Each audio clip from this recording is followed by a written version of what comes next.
বলিভিয়ার কাছে হারের ক্ষতটা সাউথ কোরিয়ার উপর দিয়ে মেটালো ব্রাজিল। এশিয়া সফরে দেখা মিলল সেই সাম্বা ফুটবলের। শুধু জয় নয়, সাউথ কোরিয়াকে গোল বন্যায় ভাসালো 5 বারের বিশ্ব চ্যাম্পিয়নরা। অ্যানচেলোত্তিকে ঘিরে যতটা প্রত্যাশা, তার শুরুটা হয়তো হলো এই এশিয়া সফর দিয়ে।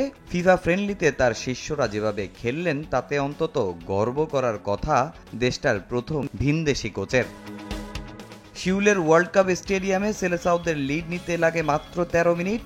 চেলসি উইঙ্গার এস্তাবিওর গোলে এগিয়ে যায় সেলেসাওরা। 17 মিনিটে লিড দ্বিগুণ হতে পারত, তবে ব্রাজিলের কপাল পড়ে অফসাইডের বাঁশিতে। 27 মিনিটে ভিনির কাছে ধরা দেয় সুযোগ, কিন্তু ঠিকঠাক শট নিতে পারেননি রিয়াল তারকা। পরের মিনিটে মিলেতাও পারেননি হেডে লিডটা বাড়াতে।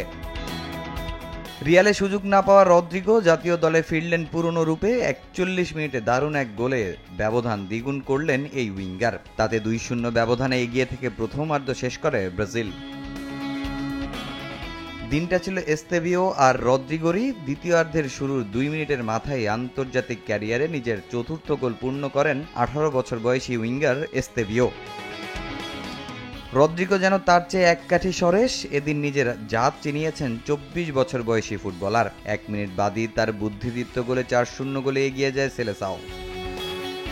অ্যানচেলোত্তি বাহিনীর একের পর এক আক্রমণে দিশেহারা সাউথ কোরিয়া মাঝে কয়েকবার চেষ্টা করে নিজেদের ভক্তদের কিছুটা আনন্দ দিতে, তবে সন হিউংমিনের দল একাধিক আক্রমণ করেও খুঁজে পায়নি গোলের দেখা। 4-0 লিড নিয়ে যেন মন ভরেনি সেলেসাওদের। শেষের দিকে রদ্রিগো ভিনিদের আক্রমণের ধার বাড়ে আরও কয়েক গুণ। ম্যাচের প্রথম ভুলের আক্ষেপ 77 মিনিটে গোছান ভিনিসিয়াস জুনিয়র। এরপরও যেন থামতে চায়নি ব্রাজিল, চালাতে থাকে আক্রমণ, কিন্তু সময় তাদের থামিয়ে দেয়। তামিম হোসেন, সময় সংবাদ।